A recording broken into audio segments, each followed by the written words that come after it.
ഒന്നാമത്തെ സ്റ്റെപ്പ് പഠിക്കാം. നീ നമുക്ക് രണ്ടാമത്തെ സ്റ്റെപ്പ് പഠിക്കാം. മാഷെ കൊറേ കാലം ഈ വണ്ണന്നെ ഇനി അടുത്തത് മാറ്റണ്ടോ? തീർച്ചയായും ഇടത്തെ കൈ വളരാതെ നിർത്തിപ്പിടിക്കും. നീ വരട്ടെ.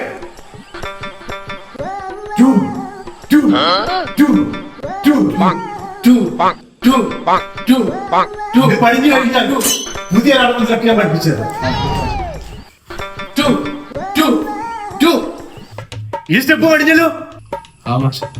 അടുത്തത് ഏത് കൊലക്കൊമ്പനും പുറകിൽ നിന്ന് വന്നാൽ ആ അറ്റാക്ക് നമുക്ക് എങ്ങനെ തടയാം എന്നുള്ളതാണ് നിന്നെ പഠിപ്പിക്കുന്നത്. ഓക്കെ, ലോക്ക് ചെയ്യും. ശരിക്കും ലോക്ക് ചെയ്യും. ഈ സ്റ്റെപ്പിൽ അവനായാലും ഇനി അടുത്തത് ഏത് കൊലകൊമ്പൻ പുറകിൽ നിന്ന് അറ്റാക്ക് ചെയ്താലും അതെങ്ങനെ തടയാമെന്നുള്ളതാണ് നിന്നെ പഠിപ്പിക്കുന്നത്. ഓക്കെ,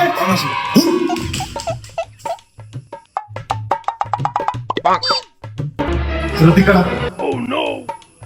എന്റെ പേരിനെ കളങ്കം വരുത്തരുത്. 28 വർഷത്തെ പാരമ്പര്യമുള്ളതാ. മനസ്സിലായി? ഈ സ്റ്റെപ്പിനുള്ള ഒരു പ്രത്യേകത, കാലുകൾ വളരെ അകന്നായിരിക്കണം. പുറകിൽ നിന്നുള്ള അറ്റാക്കുകൾ അത് എത്ര വലിയതാണെങ്കിലും അതിനെ നമുക്ക് സിമ്പിൾ ആയിട്ട് പരിഹരിക്കാം. ഓക്കെ, അറ്റാക്ക് ചെയ്യും. നേരത്തെ പോലെയല്ല, ഒന്ന് മുറുകെ അറ്റാക്ക് ചെയ്യും.